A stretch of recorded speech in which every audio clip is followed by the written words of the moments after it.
Thanks for coming. And this is Developer Isolation, How DevOps and Drupal Create a Stronger Team. And I'd like to welcome Matt Westgate, the CEO of Lullabot. And you can take it away. Thanks, Celeste. Don't clap yet, you haven't heard me talk. You're a trusting bunch.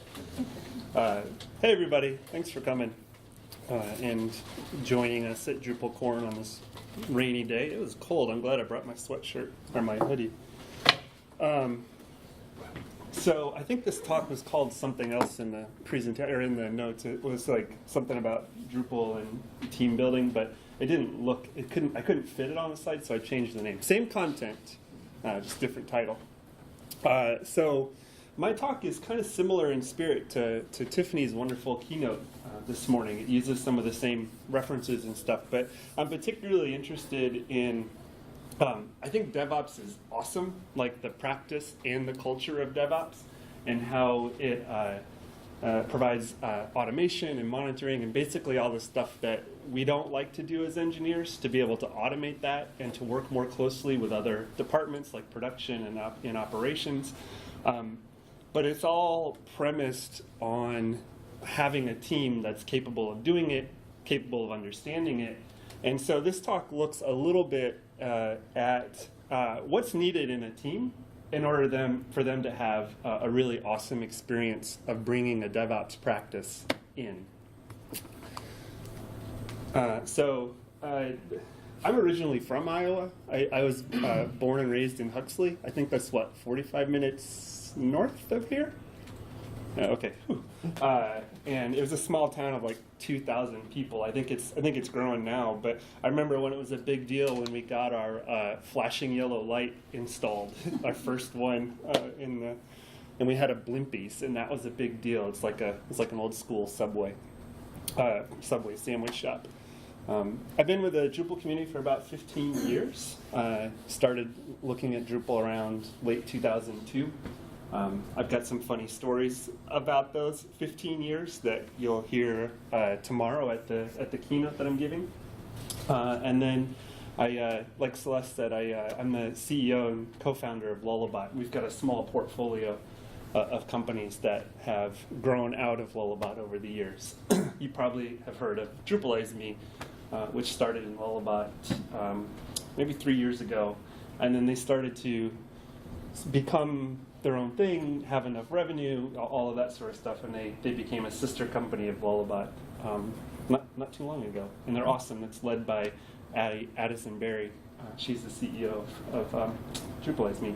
And then we also have Tugboat, which builds on-demand staging environments. It's a DevOps-y kind of thing that we have too. So it's a little bit about me. The whole premise of my talk, or the whole thing, is that DevOps is a collaboration movement. It's about these three departments working more closely together. I like the parable of DevOps. You know, it's a clipped compound of development and operations, sort of referring to those departments or jobs. But the whole idea is that DevOps is a reaction to developers feeling all of this stress and pressure to deliver new features at breakneck speed, right? And so they're interacting with production, and they're saying, hey, we need this, we need this, we need this. Like, hey, I'll try it, I'm working. And they say, well, what if we actually start working together more? What if we start to become closer, collaborate more?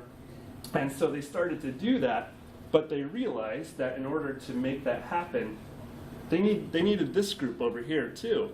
And this group was like, hold on, wait a second. You want me to do what? You want faster releases, quicker deployments? Like, yeah, my job is quality and reliability, and you're getting all in the middle of that.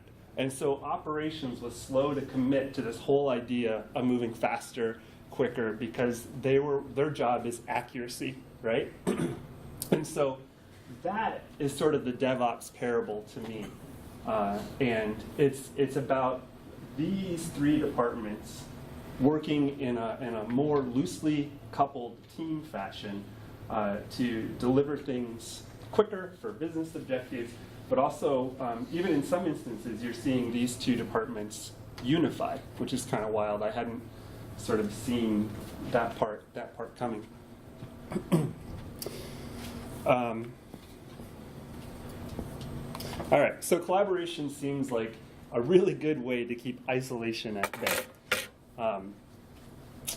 The central question is, so if the central question is what team dynamics are necessary to sustain a DevOps culture and practice, then this is my premise. There's two parts that I'm going to talk about. I'm going to talk about collaboration. Collaboration happens when people feel safe and included. Tiffany talked about safety in her keynote. We didn't plan these talks together, by the way. They just happened. Great minds. Thanks. At least one. Without safety and collaboration, a DevOps culture and practice cannot thrive. So we're going to talk about these three things, okay? So, spoiler alert, I'm about to show you my whole presentation in one slide, because why not? So we have safety, collaboration, and DevOps. On the collaboration side, we're going to talk about information flow. Turns out, the flow of information is a really good way to measure collaboration. And there's some really awesome research around that, about the three different typologies of organization. If you glance at this, you can probably, you would think that if this was a software engineering firm, that this would have a high inclination towards DevOps, right? Because it's about cooperation, it's about working together, all those kinds of things. On the safety side, or on the safety side, Google did an awesome report 2 years ago and said these are the 5 things that a team needs to be highly effective. We're only going to talk about one today, but the reason we're talking about this one is because it's been singled out as the most important thing. And again, my end goal here is to talk about DevOps, the culture and the tooling. And so I'm not going to go heavy into like, these are all the latest, greatest DevOps tools to use. I'm specifically looking at DevOps practices that keep these things together, that keep this stuff present in organization. So my interest isn't right now DevOps in unit testing or things like that. My interest is in DevOps tooling that keeps work visible, that makes a continuous feedback loop, and strengthens the collaborativeness of the whole environment. That's what I'm interested in, is high-functioning, high-performing teams.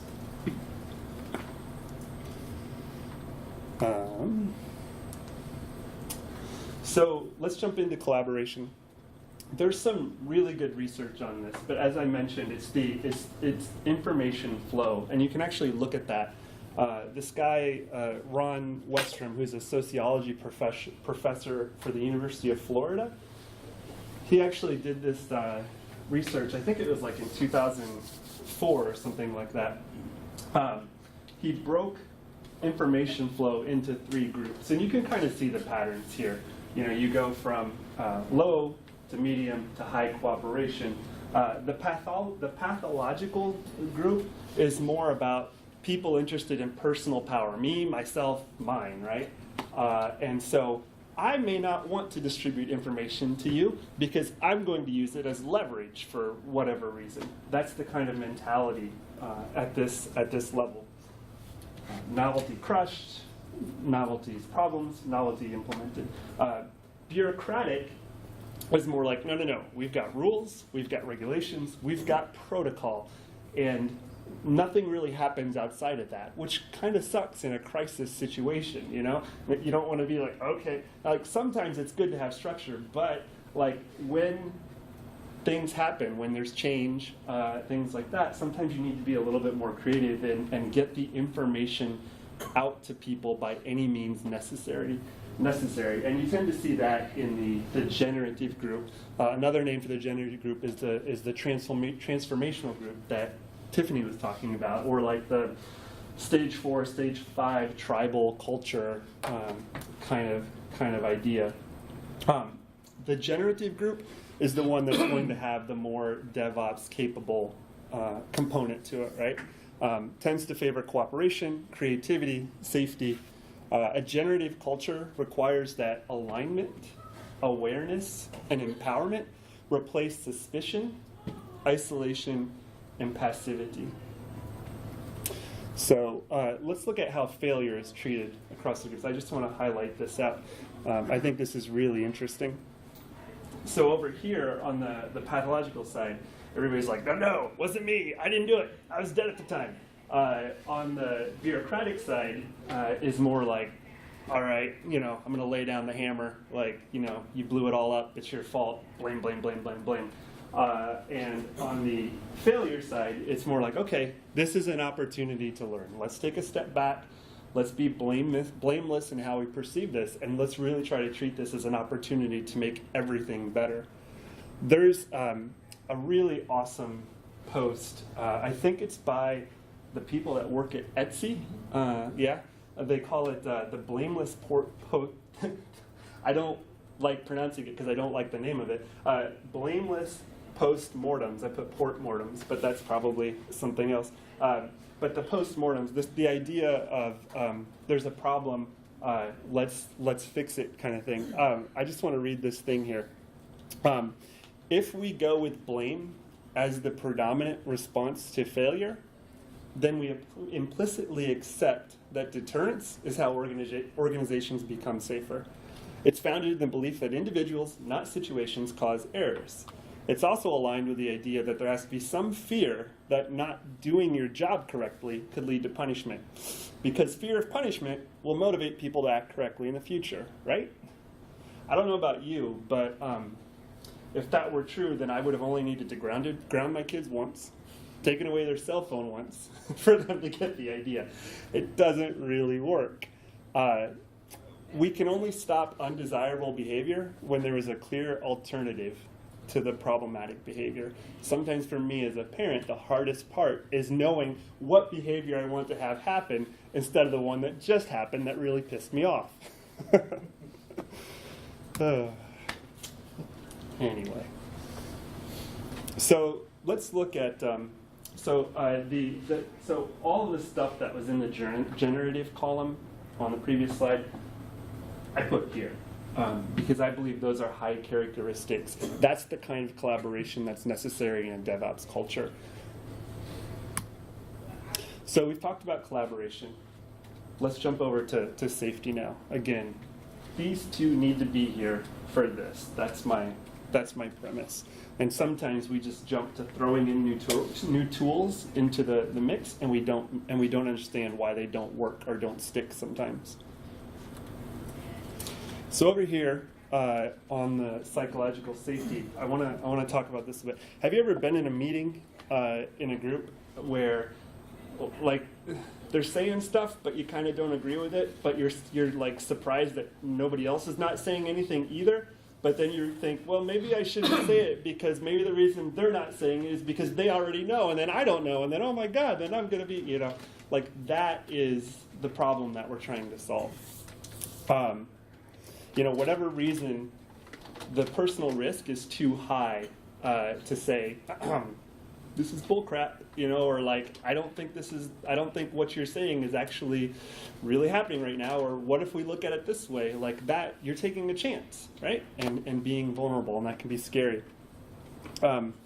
When project risks are high, you need a culture that feels safe enough to ask the questions no one else is asking.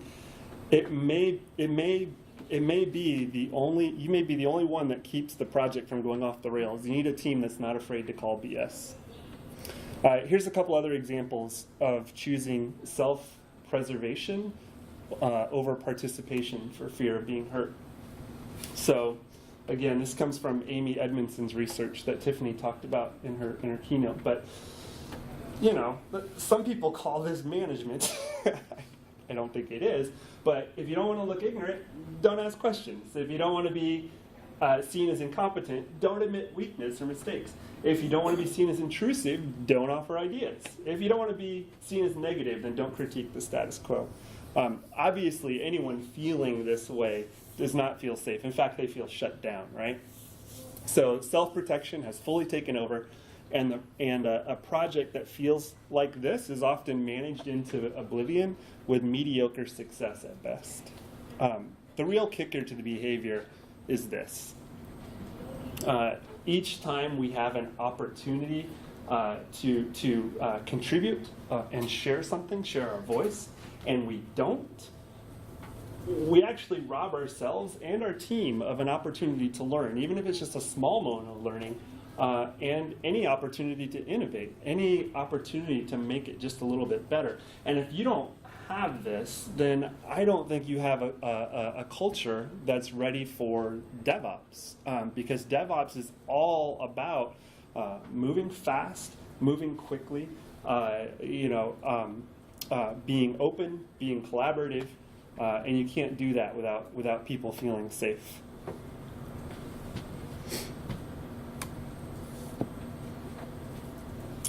So this is the one slide that I want you, like if there's only one thing that you take from this talk, it's this.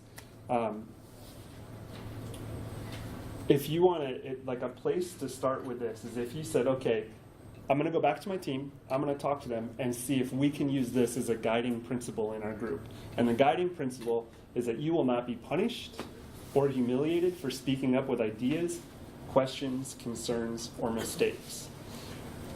If it's not like this now, mistakes are happening, you just don't know about them. They're being covered up, they're being, trying to be resolved and dealt with without anybody being wiser.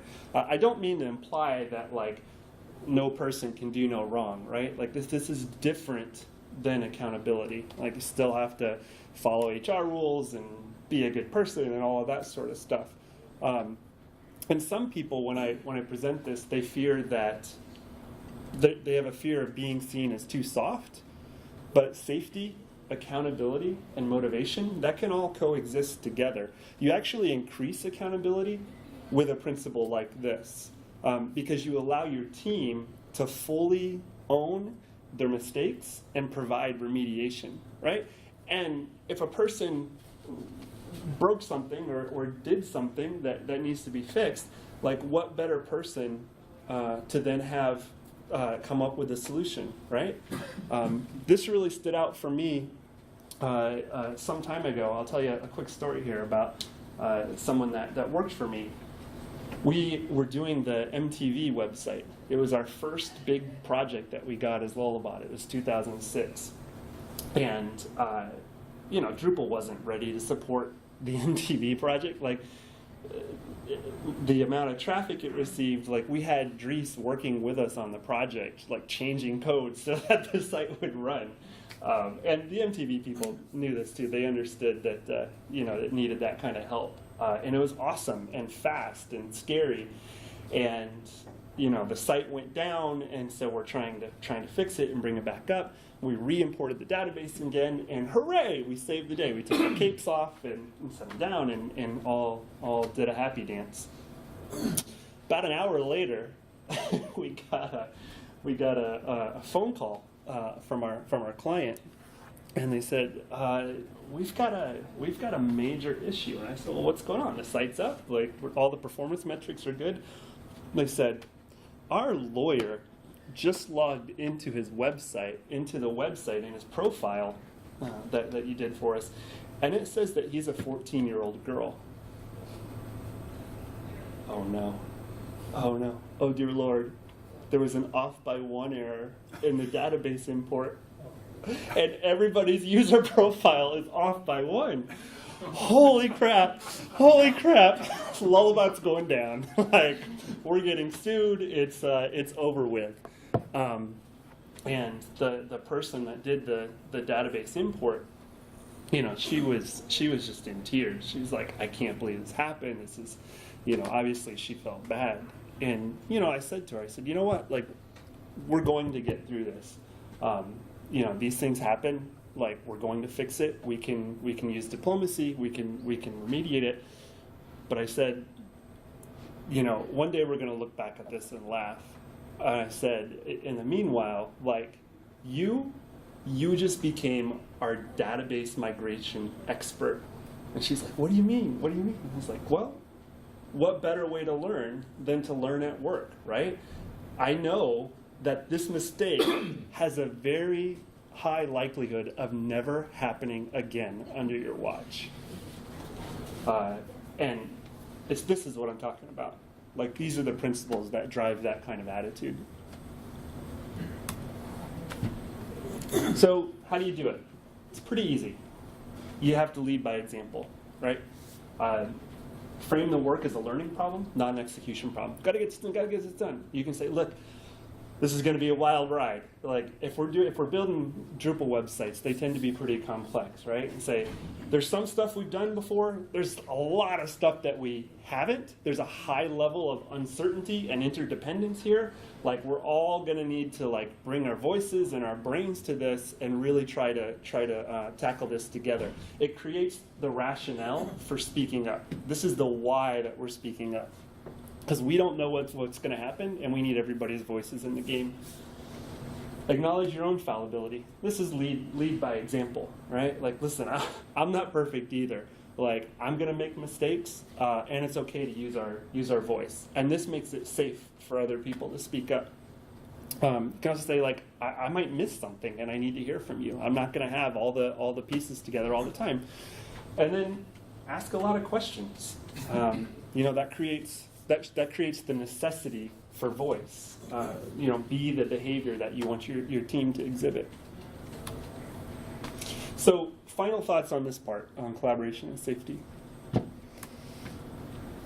So, I don't know if this is good or bad, but leadership really drives this, because culture comes from leadership, right? Culture is what the leaders think about, what the leaders want, what the leaders say. And then they kind of drive the rest of it. And so sometimes in order to get to this place, you need a new leader.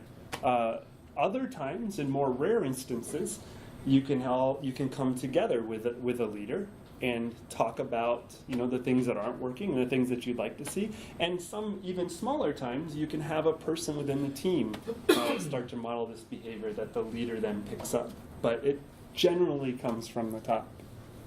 And leader can be the leader of the company, the leader of the department, the leader of the team. Those are kind of the things. Interestingly, it's not about who's on the team. It's about how well they work together. I found this really, really interesting. It really is about group dynamics. It's not about whether or not the team's co-located. It's not about whether or not there's consensus-driven decision-making. It's about how well the team understands each other, what they're capable of, and what that level of psychological safety is. All right. Because this is a talk about isolation, I just wanted to point out that the more there's communication, the less there's isolation. So make it safe to communicate. All right, DevOps. So there's the 2000, every year for the last 4 or 5 years, Puppet and usually another organization put out a State of DevOps report. So the 2018 State of DevOps report just came out, and it said automation is a key differentiator for organizations. High performers update or automate significantly more on their configuration management, testing, deployments, and change approval process than other teams. The result is more time for innovation and a faster feedback cycle. So let's look at some of those things. Is there anybody here that does not use version control? Nobody wants to admit it, right? I mean, there's instances too where sometimes, but I think nowadays it's pretty obvious that version control is a thing. Like the days of like changing the file extension to my file 1.txt, my file 2.txt, my file God I really hope this works.txt is kind of in the past. But this is sort of the cornerstone for collaboration in an engineering world, right? Without this, you can't build up on anything else. So it's a good starting point. Use something like GitHub, Bitbucket, GitLab, those kinds of things. Once you have that in place, I highly recommend. Do people do code reviews? Show of hands, who does code reviews? Some, yeah, most. Yeah, I know. It's you and I are like, I don't know. I used to do code reviews. Yeah. Could do. Yeah. So I won't go into this too much. The GitHub website has a really good overview of code reviews, but it's a way to communicate to another developer that says, hey, I've got this feature that I've been working on in the code. I've been keeping it separate for now because I wanted to sort of work on it and get it done, and I'm ready to share it with the team, so I'm going to send it over and make a pull request. And what we do in a lot of our software projects is that pull requests, you have a required code review on it. Someone has to review it in order for that code to be merged back into the master branch. There's a lot of reasons to do that, including higher quality code, but really, the real reason that we do it is the learning opportunities and the mentorship opportunities, right, Dave? Yep. And it can be a little bit intimidating and scary at first if you don't have the culture to precede this. And then you can have people be cut down and all of that. But if you have the culture in front of this, you're giving people opportunity to look at the code that's on their project that they haven't been involved with, so they get a broader scope of what it is they're doing, and they get a chance to learn other software best practices from their peers. Preview environments. This one's kind of new, and this is something that we've been doing at Lullabot for quite a while with Tugboat. But the idea is that you can create on-demand staging environments with those pull requests too. And the reason it's pretty simple is that stakeholders and non-technical team members don't have local environments, right? And development can be very isolating, especially at the beginning of a project. Because you don't have a way to share the work with everybody, with your clients, with the rest of the team, and so what preview environments do is you do your code, make a feature branch, you push it up as a pull request, and then you can have some automation in place where you can build out, you can use Jenkins, Travis, whatever, you can build out a fully working version of that website with that code, with that feature built in, and then you can shoot a URL to your entire team so they can see it and instantly give you feedback rather than waiting for the 2-week end of sprint demo where you spend the whole week like, oh my God, like I don't know if it's what they want, I'm really anxious about this, and then you get on the big show and tell, and it's not what they want, and now you've got to do all the rework, and it could have been avoided if you just had a really quick way to say, hey, take a look at this. Am I headed in the right direction? So it's something that we have on Tugboat for free. We have a free plan available for it. But the quick paradigm is that most projects just have one staging server, and that doesn't work anymore. Pantheon has this built into their platform too. What's it called? Multi-dev? Yeah. But instead of that single staging server, you have a preview environment a cloud-based preview environment that has self-service disposable infrastructure in front of it. So you can configure what you need, and then you just spin it up every time you're ready to push something and get feedback from people that way. They don't need to keep a local up to date just in order to collaborate with you. It's really awesome for developers to have their work be visual. This is another component. Again, there's many ways to do this. Circle CI has it, Drone.io.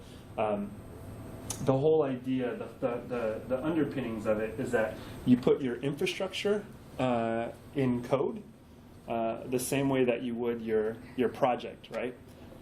So you have it here so that if you're doing a new branch and you need to test a new version of PHP, you can go do that. But what you do is you basically make a build script for your project, and then you know that every time it gets built in that staging environment or even all the way up to production, you know exactly what's happening, why it's happening, and you have a complete history and version to all of the infrastructure changes that you made in your project. Is anybody doing this-ish at one level or another in their organization? Some? Couple heads in the back. Drew, you have to say yes. You work for Pantheon.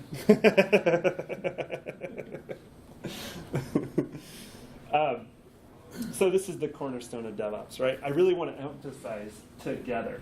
The problem that happens is somebody comes in and says, all right, here's the new tool. We're using it. And they say, why? How come I wasn't consulted? We already have something. The idea is to say, listen, here's where we want to get to. How do we go there together? To sit down and include the team in what needs to be automated, because they're the ones that are going to know. They're the ones that understand the bottlenecks to their projects, the bottlenecks to the infrastructure.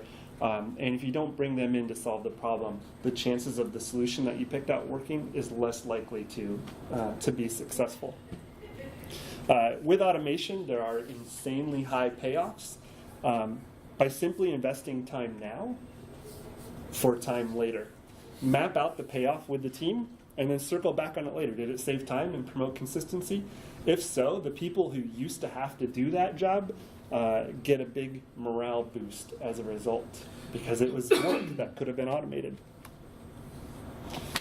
I asked an engineer to review my talk, and they summed it up as follows. They say, when you're on a team that has empathy, trust, and openness, then DevOps tends to follow. And they also said, pizza also helps. So these are the values that flourish when people feel safe and included. And as an engineer, it's easy to forget that oftentimes to add a new software tool means understanding whether or not your team is ready and able to use it. If you're really trying to make your team work better together, start with changing the culture first. And that's it. Thank you so much. If you're interested, this is a shameless plug, I am doing a demo for the Lunch and Learn at 11:45 in the boardroom over in the administration building. No, wait, where's the boardroom? Is that here? That's right where we came in. Yeah, so right in the front doors when we came in, I'm going to be available to talk a little bit more about Tugboat. Thank you, everybody. Should I hit the button now to stop the recording? I don't know.